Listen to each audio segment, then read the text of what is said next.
अमजद शुएब साहब ये बताएं कि ये जो अमेरिका ने और यूनाइटेड नेशंस ने मिलके मिली मुस्लिम लीग पर तो पाबंदी लगा दी, तो इससे तो उनका मकसद हल हो गया।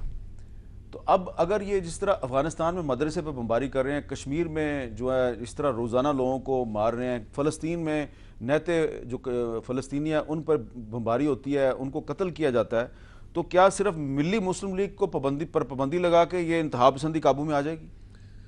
बिस्मिल्लाहिर्रहमानिर्रहीम। देखिए, पहली बात तो ये जहन में रखनी चाहिए कि मिली मुस्लिम लीग या जिसको वो कहते हैं कि जी ये उसका फसाड है लश्कर तैयबा का, वो कोई दहशतगर्द तंजीम नहीं है। आप अगर निकाल के देखें तो हाफिज़ सईद साहब की बेशुमार लिखी हुई किताबें हैं जिसमें उन्होंने दहशतगर्दी को कंडेम किया हुआ है और दहशतगर्दी को ख़त्म करने के लिए तजावीज़ दी हुई है। असल चीज़ ये है कि जो समझने की बात है, जब आप नाइंसाफ़ी करते हैं अक़वाम आलम हो या किसी भी माशरे में, तो बेइंसाफ़ी जो है वो अल्टीमेटली कमज़ोर तबके को फिर इस तरफ माइल करती नहीं, है। हम मान लेते हैं, चले हम उनकी बात अच्छा, मान लें जी कि हाफिज सईद साहब दहशतगर्द हैं, तो क्या नरेंद्र मोदी दहशतगर्द नहीं है?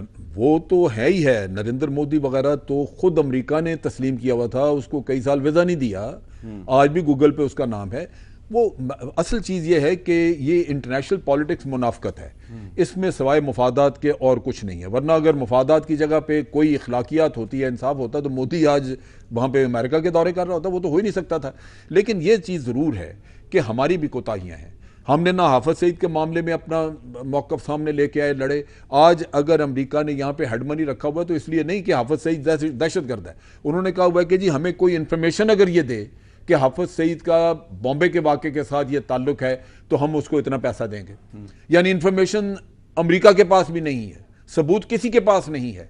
यहाँ तो मुसीबत यह है कि हमारे अपने लोग जो हैं ये हमें खुद ब खुद जुर्म, हमें मुजरम बना के तो सामने पेश करते हैं। इनका नैरेटिव ये है। वरना तो हाफिज़ सईद का केस लड़ना चाहिए था।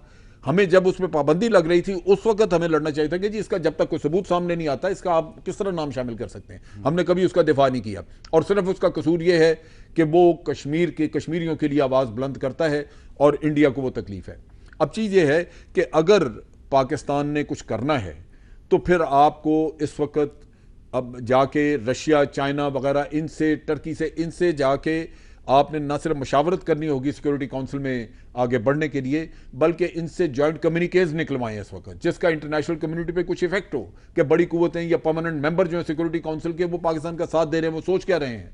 उनमें जाके कोई केस प्लीड करेगा तो जाके बात होगी। वरना तो ये इस तरह अगर आप जमूत का शिकार रहे तो दुनिया में तो सिर्फ ताकतवर आदमी का साथ दिया जाता है, कमजोर की तो बात ही कोई नहीं सुनेगा।